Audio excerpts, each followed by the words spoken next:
What if you could help others to find the power to heal themselves? Physically, emotionally, and spiritually. When I started teaching my classes, it was in 2002, and I was just doing the past life regressions and contacting the subconscious part.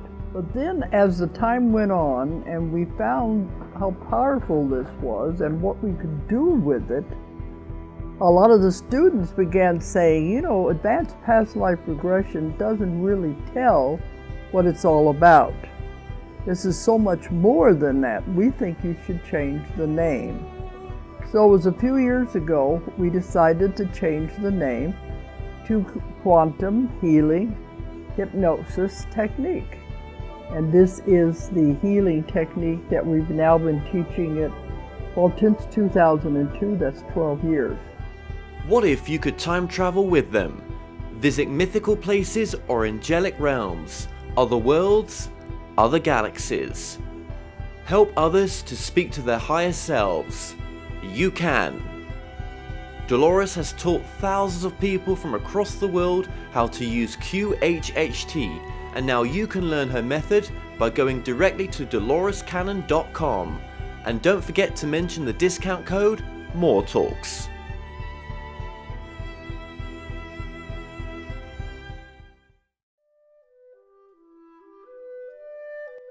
Established over 100 years ago, Watkins Books is one of the world's oldest and leading independent bookshops specializing in esoterica. We have the widest selection of esoteric books in the UK, and our friendly and knowledgeable staff are here to assist you in a unique ambience of our shop. So come and visit us in the heart of London as we're open every day. The More Show is supported by Mindscape, Paranormal and UFO Matrix magazines, available for download on all major digital platforms.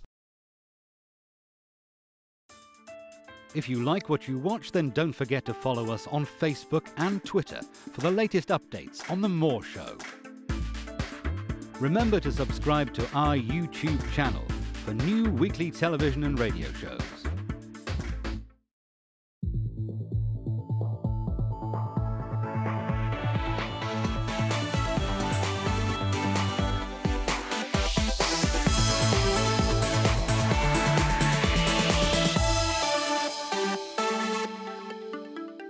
The comments and views expressed on The More Show are those of the people that make them and do not necessarily reflect the view of Kevin Moore, The More Show, or this radio station and its affiliate or sponsors.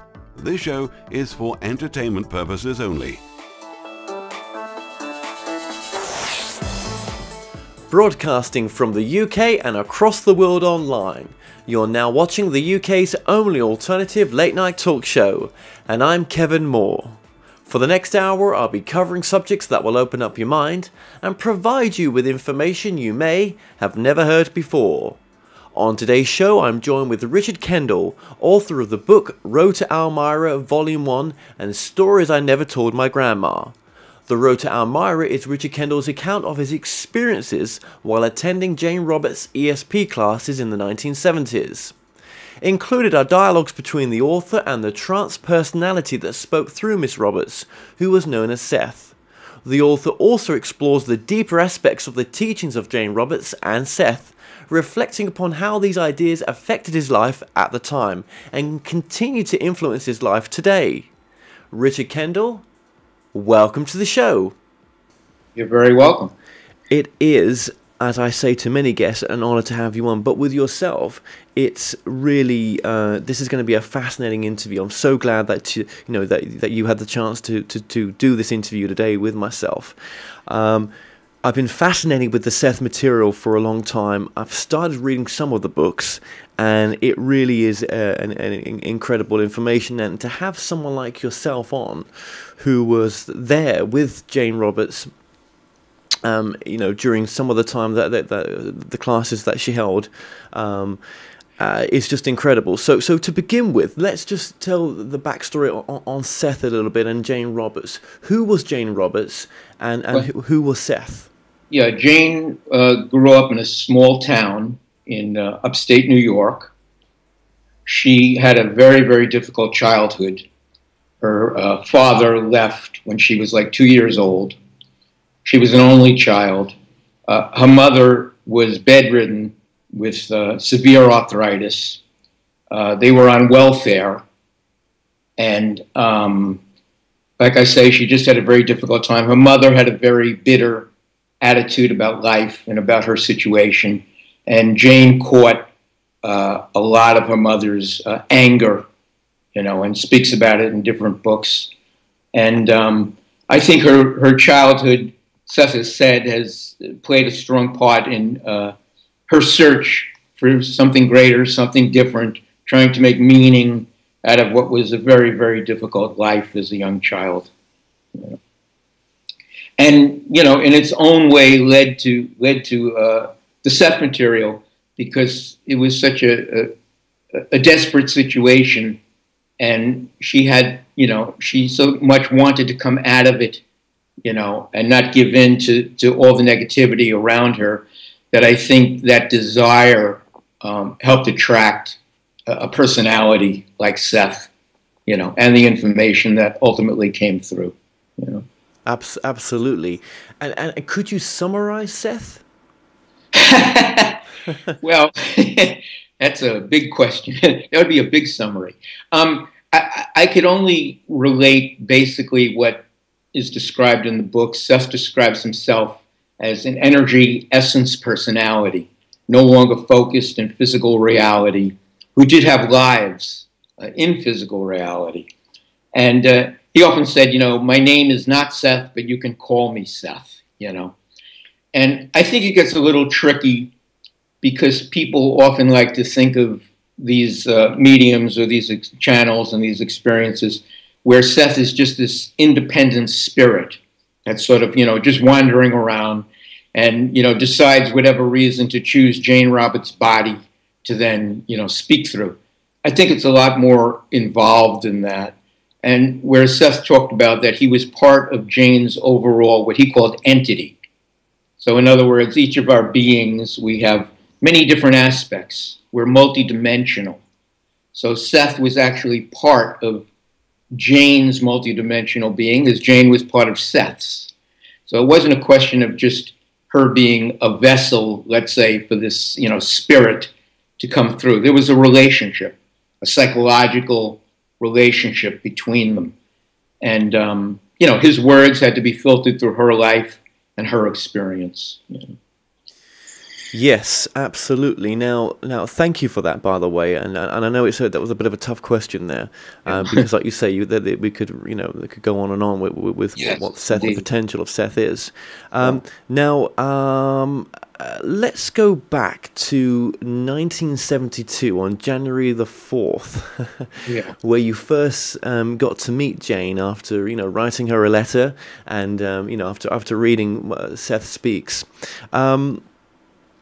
What was that first meeting like when you met Jane and entered that house? And what type of people were there? Yeah, I met her in the hallway, actually. They had 2 apartments on the 2nd floor of an old Victorian house. I came up the stairs, it was me and some friends, and she happened to have been standing in the hall, introduced herself, and she said to me, what's your name? And I said, I'm Richard. And she paused for a moment, and she said, are you sure you're not called something else? And in truth, I was still called by my nickname, which was Dickie at the time. Of course, no way she could have known that. And I just got kind of defensive, and I said, no, my name is Richard. And she just went, okay, I should have known right from there, that I was dealing with someone who was going to be quite extraordinary in many ways, And, we came into the living room, very informal atmosphere. And I think the first thing that struck me was the different type of people who were there. You had, we were a young group of, teenagers who had grown up in the 60s. Here you had people who had lived in Elmira for many years, older people who were school teachers. One man ran a shopping mall. One woman was, she had been a nun and she had left the nunnery. So that was all very new to us and surprising to see so many people from different walks of life who were interested, you know, in this material.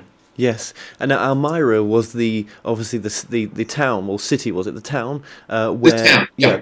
Where that's right, where Jane was living, and you know, like I say, you travelled 240 miles there and back. Yeah, sounds a little crazy. I mean, looking back, but at the time, it just seemed natural at the time. You know, we would leave in the afternoon, get there about 7 o'clock at night. Class would begin till about, it would end usually around 11:30. We'd drive back that night. And there was so much energy involved and so much excitement and anticipation that I think that fueled us, you know, that kept our adrenaline going. Because each week it was like, you know, who knows what Seth is going to talk about or what's going to happen or what Jane's going to talk about. So I think that made the trip sort of painless in the long run. You know? Yes, absolutely. And God, what an experience to be in this presence that you had. Okay, well, look, I mean, as we all know, the Seth materials influence so many people and continues to, and even to today, it's a shock to me, you know, how many other, you know, people in the spiritual arena have come across the material, had a major influence on them. Deepak Chakra, Abraham Hicks, or yes. Esther and Jerry Hicks. Yeah. The list is endless, and we'll get more into that as well. When you went to some of these classes, were any sort of taped as well? There was a number of audio tapes that we all made with our little cassette recorders at the time. A bunch of those are available for sale from a company called, I believe it's New Awareness Network, where you can buy a bunch of class tapes. There was one videotape that was made. It's the only one that exists. It's called the Seth Video, and you could find that on Amazon. And that's the only record we have of Jane speaking to Seth, visual record we have. Right. I've watched some of the clips on YouTube with Jane channeling, and we've just popped a couple of pictures up on the screen right now. And, you know, I find it difficult listening to Jane sometimes because it's so much information is coming through, and it's difficult to digest it. But yet, when you read it back on a book or one of her books, at your own pace, it makes so much sense. What's being said. One of the phenomenons that occurs, and I know it's happened to myself and many others. I mean, obviously, I've been involved with the material for a number of years. I still reread parts of the books in various sessions. And so often, I feel like, wow, I've never seen this before. You know, how could I have missed this? So I think the material is designed, I can't tell you specifically how, but in such a way that as we grow and our perspective changes and grows, the material in its own way grows with us, almost as if the ideas are alive and change as we change. So. Yes, absolutely. And I mean, obviously, the house is still standing. Yes, the house is still there. But I mean, as you know, the property and the actual copyright for the material as well. Is that does that lay with a foundation now? Does it? I mean, the copyright to the material after Jane died. Jane died in 1984. About a year or two later, Robert Butts, her husband, remarried. Her name is Laurel Lee Davies, and she had been in correspondence with him. She stayed married they were married about 20 years. Rob, unfortunately, I don't remember the exact date Rob died, but the bottom line is all the copyrights, intellectual property went to his wife, to Laurel Lee Davies. But many of the books are still being published. And there's also a lot of material yet to be published. So. Well, that's another point we'll come onto, shall I say, just in a bit. Thanks for mentioning that. So yes, okay. So there's still a foundation. We'll stick the web address up right now that people can get in contact, because I think some of the conferences for the Seth conferences still are taking place online now as well. So there's a big conference coming up by that same company, New Awareness Network. It's run by a friend of mine named Rick Stack, who went to class with me. Who's done really a great job in getting all the material out there. Him and his wife, Anne Marie O'Farrell, who is Rob's literary agent. And he's been very active in promoting the material. And he has a big online conference coming up. I think it's in October of this year. Right, okay. Now, thank you for that. Yeah, sure. Now, obviously, I don't know too much about Jane's passing, but I have heard rumors that, you know, she didn't listen to what Seth had to say in regards to her health.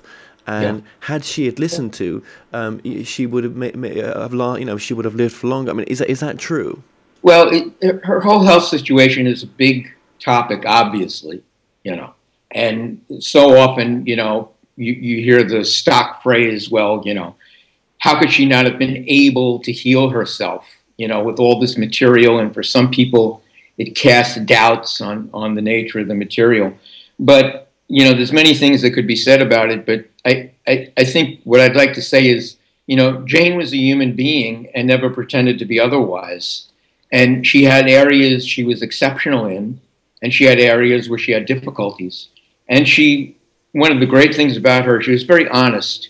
She never tried to be a guru type or beyond what she was. She presented herself, and the way she acted with people and the way she presents herself in her books is a human being, which means we have difficulties, imperfections, challenges, and this was one of hers.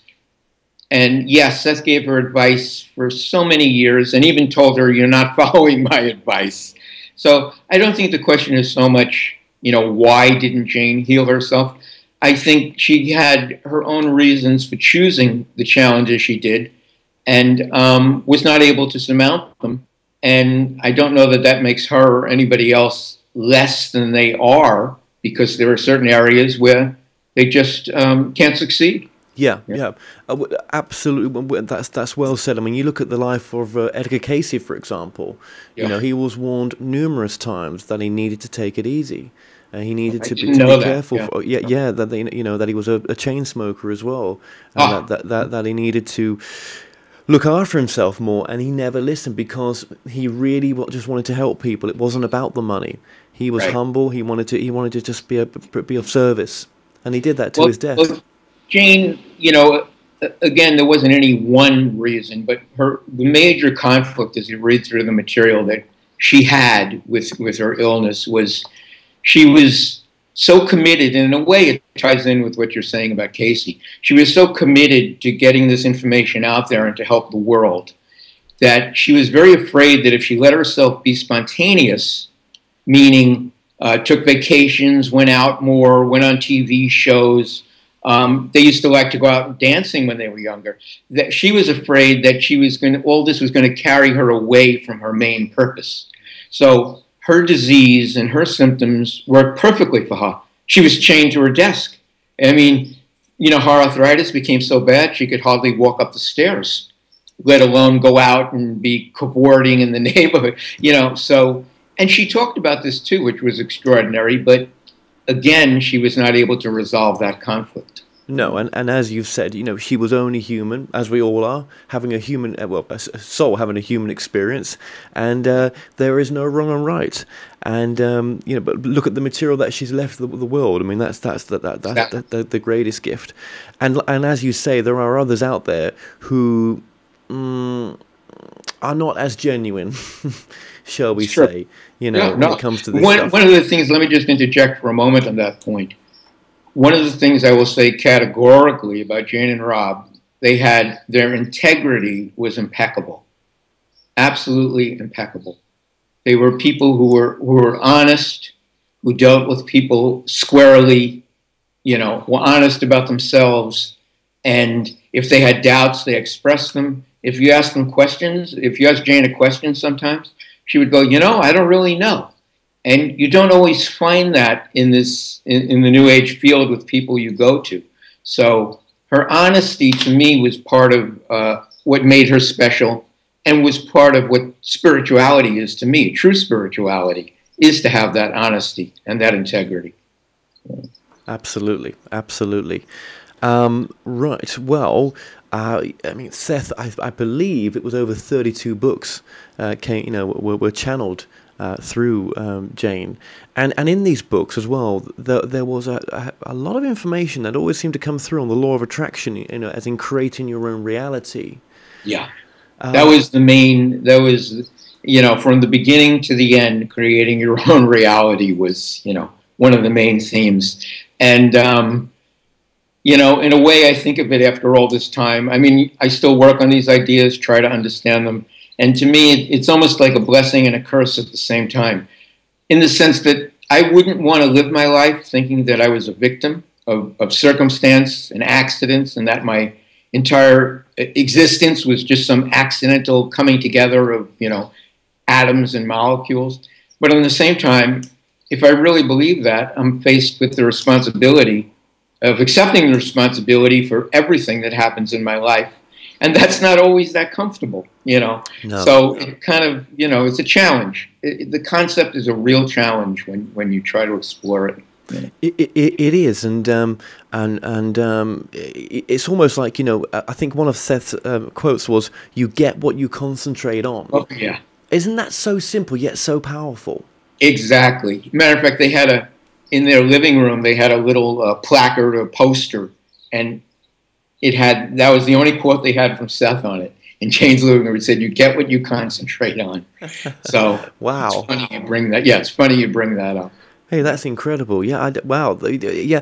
Well, I'm very much into the law of attraction right now because Right. I'm trying to change my life around and say, right, Sure. I've created this reality.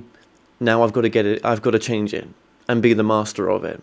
And Right. if we can influence anyone else out there thinking the same, that wants to try to do that the same way, then that can only be a good thing. Now, getting into law of attraction, but before we get into some of your backstory as well, we mentioned Esther and Jerry Hicks. Sorry, I mentioned them. Sure. Again, they were, and they've said it on numerous interviews, very heavily influenced by the Seth material. And look where their work has gone as well, in the sense of law of attraction, and you know, you've come here with a right to have the life that you want.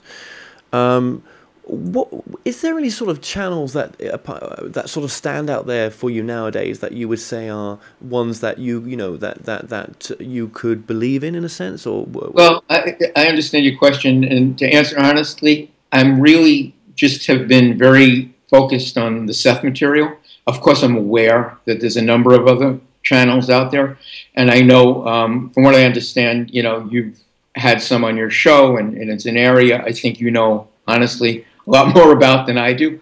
For whatever reason, the Seth material has just resonated so much for me and so strongly. It's just been my main focus. Yes. It's not to say I couldn't get value out of other channels or exploring them, but I just haven't had the spontaneous inclination to do so. And I feel, you know, everybody has to follow what works for them, you know. So if a particular channel or a particular philosophy works for someone, then I guess that's really just the bottom line, you know. And I try not to make judgments, not always successfully, on the paths that other people follow, because, you know, that's what works for them. So how can I say, well, it's true, it's not true, or it's a bad path or a good path? If you get the idea. Oh no, I do, and you know, I find it sad in a sense that, you know, that Seth you know isn't with us anymore. But then, as other channels have said, the essence of Seth is part of a larger soul group in a sense. And those who have come through other people potentially come from that lineage of Seth, maybe. Yeah, I think the ideas have always been there, you know, in the sense that it's part of not just that group, but all of our beings. One of the big points Seth used to make was that in every individual, you know, there's this reservoir of knowledge, you know, and of understanding. So it's not exclusive to any group or to any channel or to Jane, but it's within everyone. And he used to make that point very strongly, that we all have access to the same knowledge that Seth has, that Jane has. And his main purpose was to get each of us to try to tap into it within ourselves, as opposed to blindly, let's say, following some other leader or guru or. Yes. I mean, you know, this material that came through was cutting edge at the time. It still is now. I mean, you know, it was so revolutionary in a sense that, you know, spiritually as well. One other point about you mentioned the books, which I like to make when I speak about the material. You know, as a writer, and I don't even think you have to be a writer, one of the amazing things is here you have thousands of pages of material that were spoken verbatim, you know, without any editing needed, you know, without various drafts, just word after word after word. And even if you don't believe in the ideas, you have an amazingly coherent and fascinating philosophy that just poured out automatically through however many years it was, a 20-year period. That in itself, to me, is just kind of amazing. How someone could just dictate, you know, book upon book. And sometimes there would be a break where months would go by, and he would just take up exactly where he left off, same chapter, same sentence, and just continue the book. So that in itself is just amazing. That is incredible. And do you know, prior to the books being channeled, how much experience that Jane had with Seth in the connection that she had established? Well, Seth came through in 1963, and through her experiments with the Ouija board, and neither her nor her husband had any experience with psychic phenomena, none. And you know, this was all totally new to them. Jane, as a matter of fact, said at one point she never even knew what a medium was. So you know, this was all a very spontaneous, original creation, not based on prior things she had read or experienced. So it's pretty amazing also in that sense. Yeah, absolutely. And when the last class was over, in a sense, did you know that was going to be was it the last time you saw Jane, or did you correspond with her after that? The last class, I started attending class in 1972, and the last class ended in 1979. And what happened was in 1975, they moved from their apartments to a house, and her illness was getting worse. And in conjunction with that, she started, instead of having weekly classes, she started having classes monthly, and less. She was withdrawing. And we all kind of knew that was the beginning of the end. And 1979 was officially the last class. I did visit her a couple of times after that, and I didn't see her in the hospital. And after she died, I was very much in touch with Rob for a while. Yes. 1979 was the last time I did see Jane, and she wasn't in very good physical shape, though mentally she was as sharp as ever. Okay. It's just it's almost like a, you know, points in history here with this material. So I think it's like I've said before, influenced so many people and made such a major impact on their lives. It's just nice to to keep the Seth material alive. Yes. And we'll talk about that a bit about the future of the Seth material as well in your opinion. But let's just go back to like as we've said before, some of the big parts of Seth's teaching in the sense of law of attraction, and you create your reality. Now, obviously, you've documented in the book as well. At 15, you went through a terrible ordeal where you were raped. Right. And I guess when you went to meet Jane and to experience the Seth in a sense, it was part of your healing. What did he say about taking responsibility and creating our part in an experience like that? Yeah, it's a very good question, and it's whether in terms of whatever difficulty we create, it could be a terrible disease, anything that is any great suffering in our life. And one of the conclusions I've come to in thinking about overall the question itself is, I don't think we wake up in the morning the way I see it and understand it. I don't think we wake up in the morning and say, oh, I think I'll have a car accident today and end up in the hospital, you know, where we have this conscious thought in those terms, or I think I'll develop a really bad disease. But I think what happens is on some levels, you know, that are not necessarily conscious, because of our beliefs and because of our purposes in our life, we set up a set of circumstances where these events are possible. They're not preordained, they're not predetermined, but they're possible. And then when they occur, you know, again, it isn't like we automatically think, oh yeah, I thought that I wanted this to happen.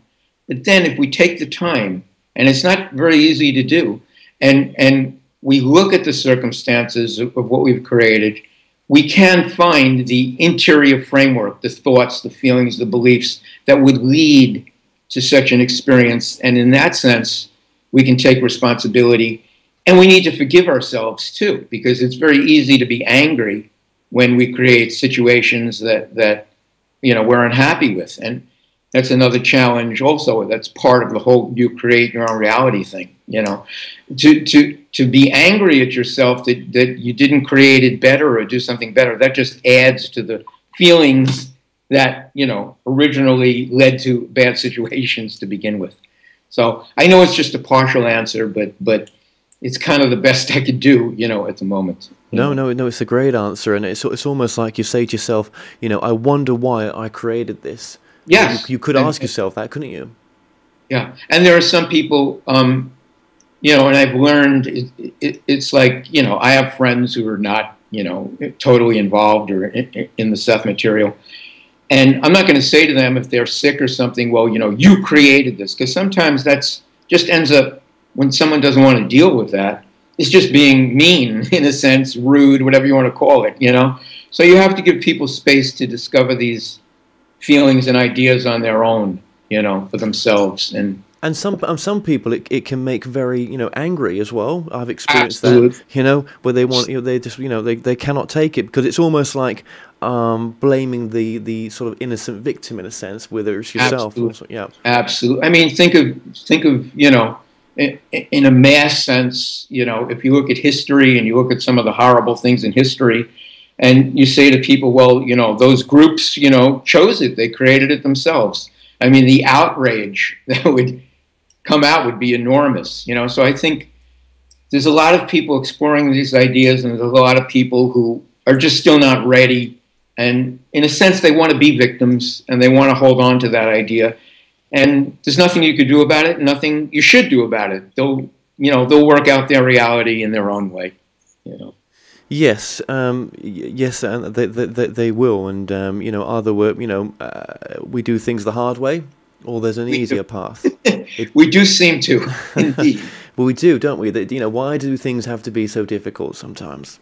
Yeah, I mean, it seems like we've chosen some very difficult roads, you know, in this probable reality that we're all in, you know. And sometimes it seems to me we wanted to take things as a society, as a world. We've wanted to take things to the extreme to maybe learn lessons in ways that we couldn't have learned otherwise. Maybe, I don't know. But I think it's all part of the learning process. And I try to remind myself of that when I look out at the world and get too upset and think, you know, it's just all crazy and all that. But I try to remind myself there is purpose in all these events on the world stage and in our personal lives also. Yeah. Well, you know, I guess coming out of those classes and when they finished, any reflection upon them now, you know, it really gave you meaning to life, didn't it, in a sense, with the Seth material? Oh, absolutely. I mean, it isn't as if I can, you know, just snap my fingers. Maybe theoretically I can, but I can't just snap my fingers and make the changes I still want to make in my life. But it has given me a certain perspective so that I think I'm able to appreciate my life overall, and to deal with other people, to deal with the world in a better way, because I'm not seeing it as just, I'm not seeing us as meaningless victims of a crazy society or a crazy world. I'm understanding, you know, there's meaning behind all this, and that kind of tempers my being upset a lot of times, whether it's with other people or myself, you know, for that matter. And also, you know, you had your own proof in a sense with Seth when he would, you know, well, let's just go to the past life where, you know, there was mention of a past life connection with yourself. Oh yeah, that was a big thing for me, and it still continues. It was the third class I was at, and he, without giving me a specific name, he talked about this woman who lived at the court in France, in 16th century France, and he gave me some information. And then I just forgot about it. And then some years later, talk about how impulses work. Seth talks about impulses a lot too. And following, I had an impulse to go to this art exhibit by the painter Magritte. And I found it fascinating, even though I'm not an art aficionado. And then I went to the library to look up some stuff about Magritte, and took the encyclopedia. This was before the Google days, you know. And right near the name Magritte, I saw this name, Marguerite de Valois. And it literally just jumped off the page at me. And I started reading about this woman who was at court in 16th century France. And I asked Seth about it, you know, a couple of weeks later in class. And he wouldn't give me a specific answer. He wouldn't say yes or no. But I could tell by he would be coy like that at times. He wanted us to discover things on our own. So I went and I did, and I found out she had written a memoir of her life and her times at court. And I found the book, and it just led over the years to so many different interesting experiences and connections that I just feel like ourselves, as Seth says, they're still alive in their own way, and communicating with us and trying to have us communicate with them. So yeah, that's been a big influence, that whole Marguerite de Valois thing. And there was a movie made about her called Queen Margot. Yes. About her life. So there's been I'll tell you one quick interesting little story. Years later, I was with a friend and we were upstate New York. We were at and for some reason I had the impulse, back to impulses, to go to this small little museum that was a museum of some opera singer that I had never heard of. So why I had the impulse, I don't know, but I followed it. And she had on display, this opera singer, gowns, original gowns from various performances from the Metropolitan Opera. And I was looking around, and I see one, and it talks about an opera called The Huguenots. Now, the Huguenots were the French Protestants during the time that Marguerite de Valois lived, played a big part in French history. And there's a little card under the gown, and it says, this is the gown that was used to portray Marguerite de Valois in the opera The Huguenots. And I just had chills here in this small little nowhere museum, you know, in upstate New York. I'm sitting there staring at the name Marguerite de Valois, you know. And again, I think, you know, that our past selves, our future selves, they're alive. And if we're open to it, we're going to see clues. We're going to have experience that connect us with them. You know? That's incredible, you know. And it was incredible as well, you know, what Seth says about past lives and future lives, in a sense where he says he maintains that the past is not done and it's not a finished product. That a change of beliefs in the present could significantly affect events from our past. And according to Seth, this would not simply be a sort of symbolic change, but a literal changing of the past. I can't tell you how many times I've had discussions, even recently, on exactly what you just read, because it's so hard to fathom. You know, in a way, if you said symbolically, well, then it could be easier, you know, digested. But he's saying literally the past has changed. And that concept to me is just absolutely amazing and leads to all kinds of questions, you know. But we can't help it. Our lives take place in linear time, you know. Seth once said, you have no idea of the problems of trying to explain the nature of simultaneous time to people who it takes time to explain it to, you know. And it's, you know, yeah. Great concept though, right? Just amazing concept. Well, you know, there just seems to be an understanding that of the nature of reality, which we're just glimpsing pinholes right now. Yeah. Seth once said in one of those lines, which I was fascinated by, that in terms of disease, a lot of times what happens is, especially when sometimes people have these spontaneous healings where their body is in terrible shape and they spontaneously go back, they're in remission or whatever. He said what's happening is you're actually going back, the cells in the body, cellular memory is being activated to a time when you were healthy. So you're actually going back and the cells are remembering that past time, and then you're entering that past time. Think of just the implications of that, or the possible implications for medical science, what they might be able to discover. So it's incredible, isn't it? It literally is incredible stuff. And, I think that's what makes the Seth material stand out, because it was very cutting edge, like I've said before. And what does Seth have to say about life out there in the universe, in a sense?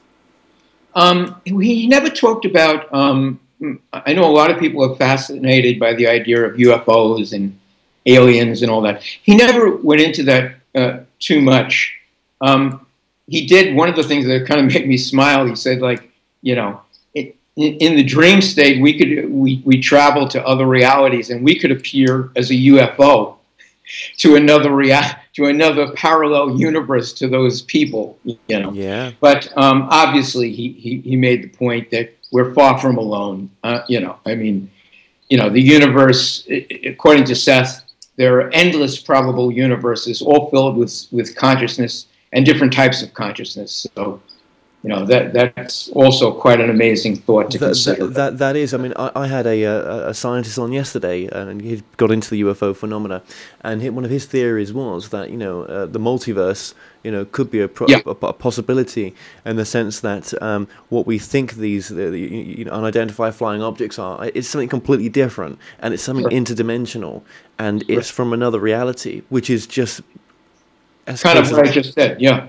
and yeah, I think it's a fascinating subject, and again, it's just a matter of how open we want to be to these other experiences. I think they're available to us, and it's just a matter of each individual how far they can let themselves go, to tap into those type of things.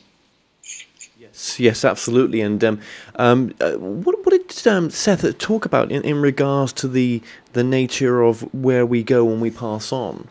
Did those discussions ever come up within the classes? To some degree, but I think Jane's book, she had a number of books which she called the World View books. One of them was the After Death Journal of an American Philosopher. And in that book, she was not speaking or channeling for William James, the philosopher, but she was picking up what Seth called his world view.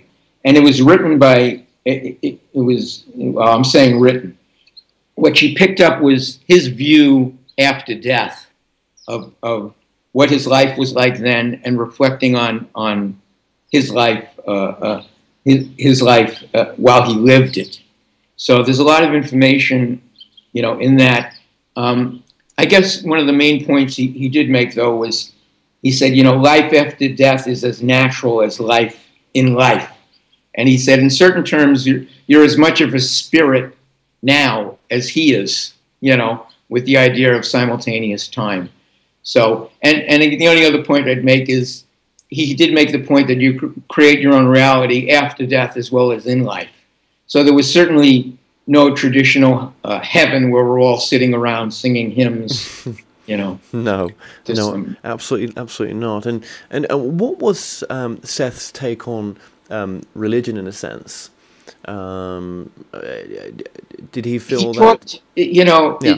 It's interesting. It's a huge subject, also, and he talked about it in both ways. He talked about it how, in some ways, in a historical sense, religion united people, and the ideals of religion originally itself, were something important to the human race.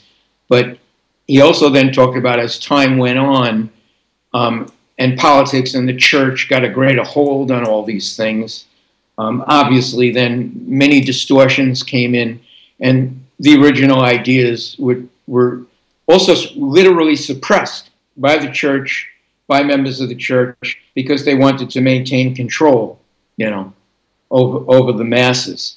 So it served its purposes, and at the same time, there were purposes not so good that were the end result, So yeah.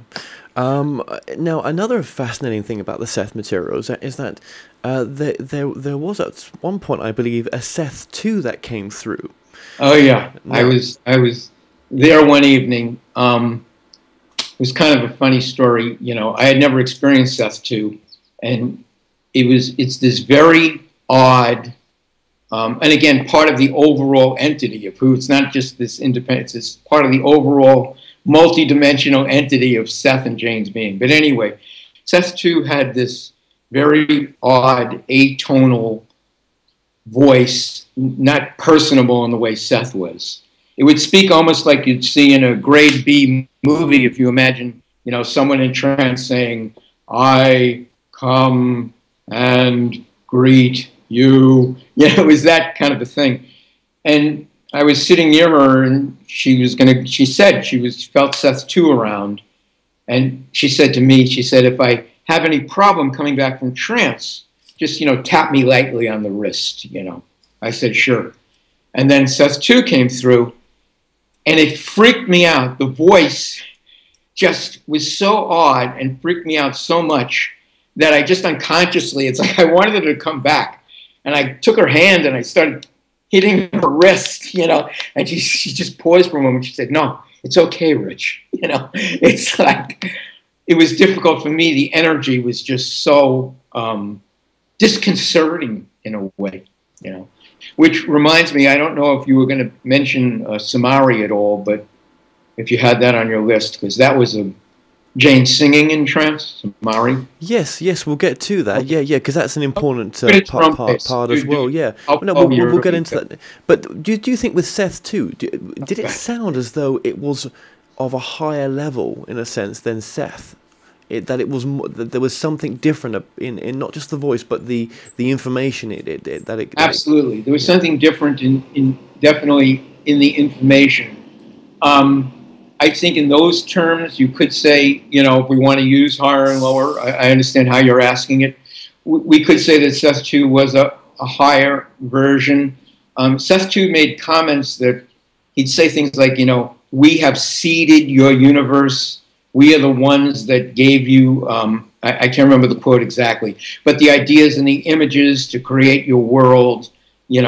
Seth, normal Seth, never made comments like that. He dealt more with our daily reality. So the answer to your question is yes, it was like this was a deeper or a higher aspect, and lots of questions from that also come up. Incredible, because when I've channeled as well, there was one session that came through where they talked about that the beings that I was channeling, they were saying that there's obviously infinitive levels above them, and that sometimes they channel to the higher levels. Right. How that makes sense, I don't know, but that's what they said. Right. And there are much greater levels of loving consciousness than the levels that they were at. Absolutely. I mean, I have no doubt of that. So, we do our best here on the earth to reach whatever levels we can, and, we do the best we can, so. Let's get to the, now, the time where Jane, it was initially when you first came to one of the first lessons, I believe, and that there was a lot of anger in the room, potentially, between you and someone else. Now, there's a backstory to this, but also, due to this, Jane... I believe was talking in a language that was never spoken, or it was a potential civilization that never incarnated on Earth. I don't know. You'd have to tell the story to the audience. You're not far off. What happened was, this was a few months before I started attending classes. I started in 1972. She started classes in 1968, and around 1971. she started spontaneously, she describes it in her book, Adventures in Consciousness. She talks about what she calls the Somari development.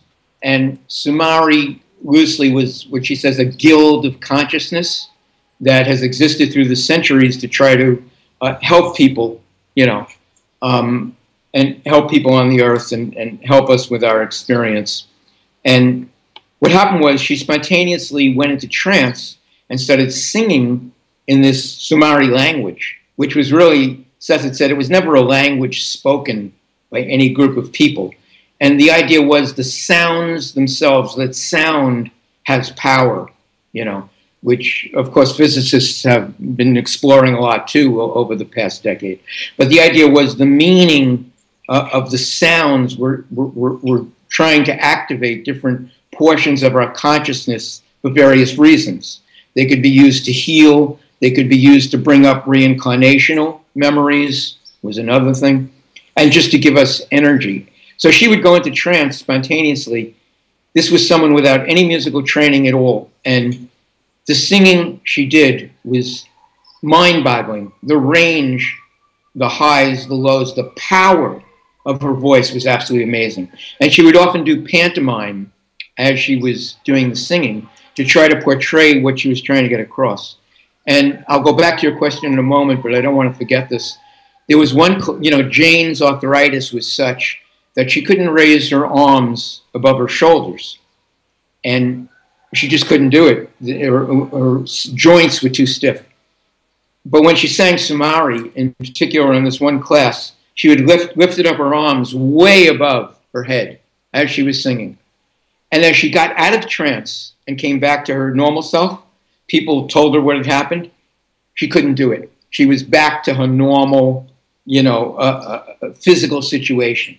So that event always kind of blew my mind when I witnessed that. And again, makes you wonder, well, you know, what can our consciousness do when the coordinates within ourselves are aligned in a particular way, you know? But during that class, yeah, I was sitting in class and I was feeling all this anger towards this fellow, and I hadn't said a word. You know, I mean, I sat first class, took the last seat in the back, you know, hoping not to get noticed. And some women in class, there were a lot of people who came to class who had a lot of psychic abilities, you know, everyday, quote, people. And she said, you know, why do you have all this anger towards, you know, Fred? And I just looked at this woman. I don't have, you know, anger towards Fred. Of course, my initial reaction at the time was defensive, you know. And she said, well, I'm picking up, you know, all this anger. And she was right.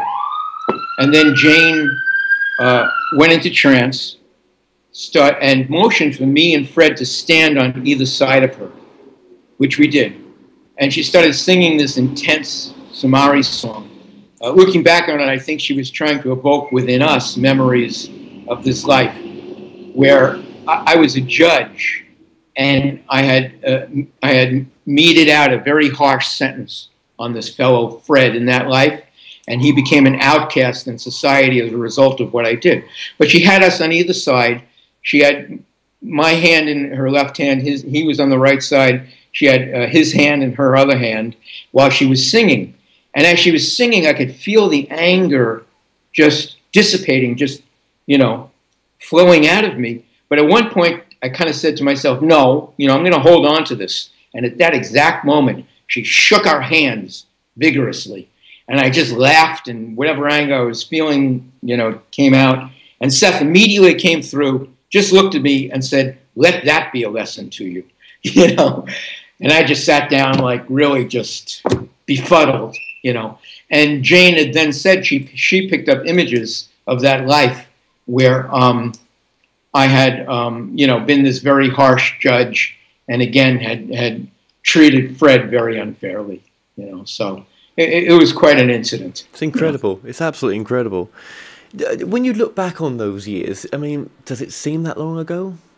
It's funny. I heard myself answering that question before we spoke, but no, because I think the emotional, and it's with any events, the emotional intensity of what I experienced was and is so strong that even when I talk about the events, they're like kind of branded emotionally in my being, so that, you know, they're just alive today as they were, God knows, you know, 40 years ago. It seems amazing for me to say that. But, and Seth once said, emotions can defy your ideas of time. And I always like that line because I think it's very true. Yeah. You know? Yeah. So. I mean, just as well, I mean, when Jane went into trance, what would she do to go into trance? What was her sort of procedure in a sense?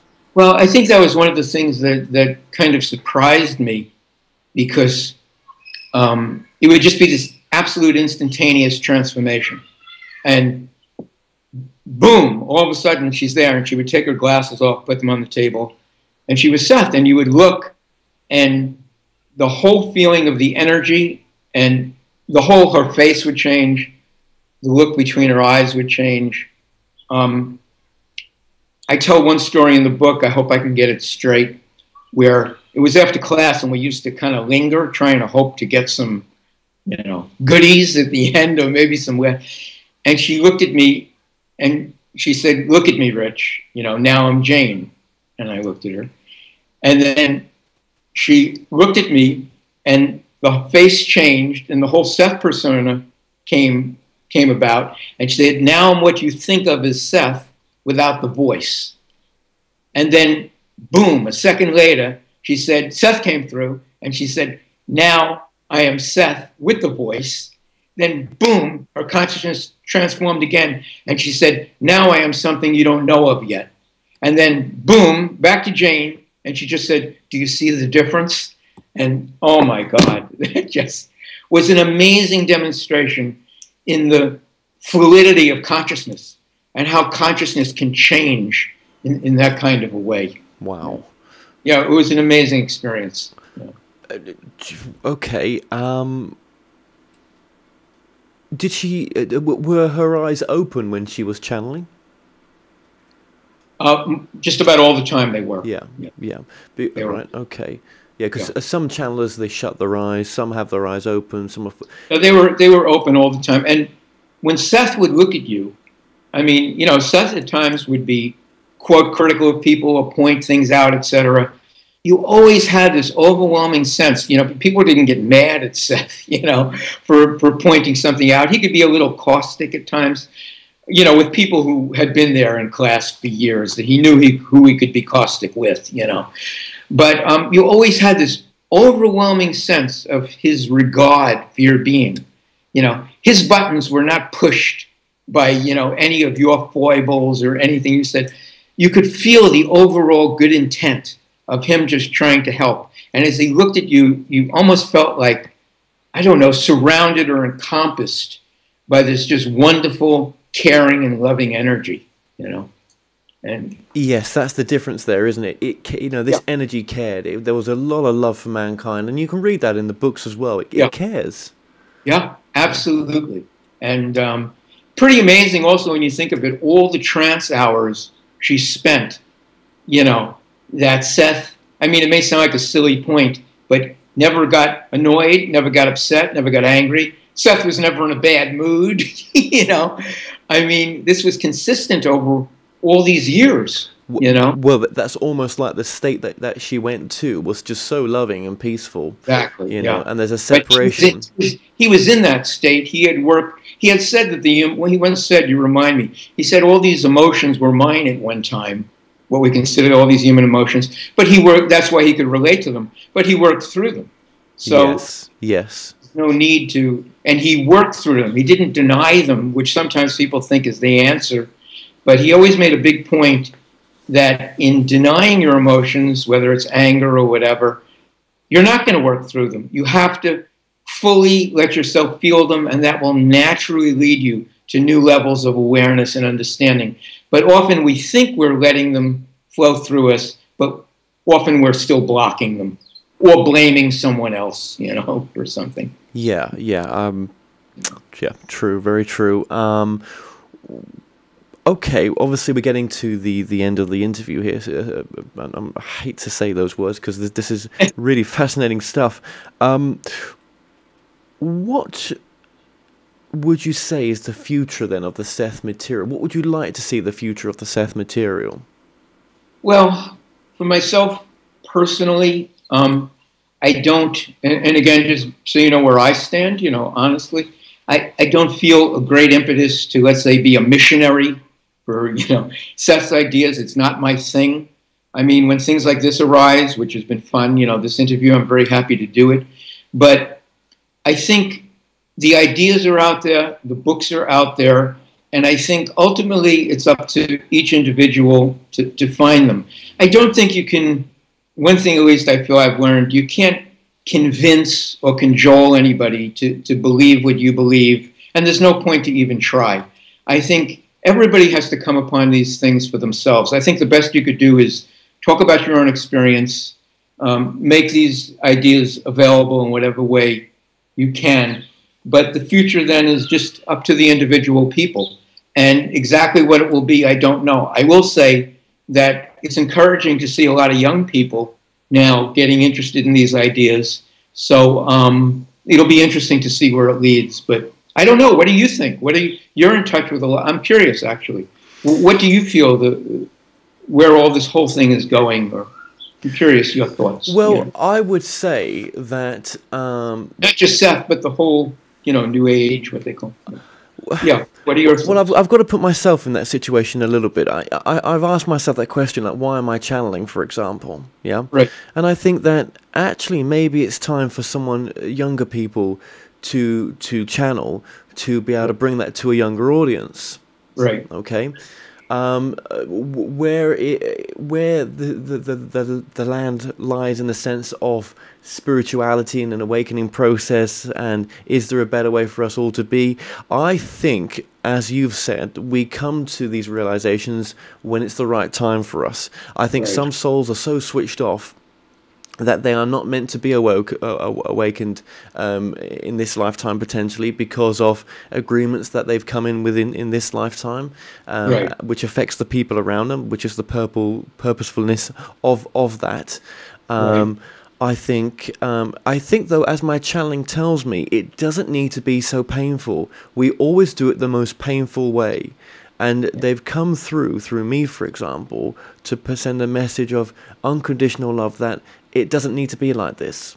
Right. And we are addicted to doing it in the most difficult way. I agree with that. And we have to, there has to be, you know, a primary, I don't always like to use the word shift because people use it in ways that I don't necessarily agree with, but there has to be a primary movement towards a whole different way of looking at things, and a whole different mindset and a whole different framework. That's and you know, hopefully we're moving towards that. Though it seems in our, you know, in our history, it just goes ever so slowly.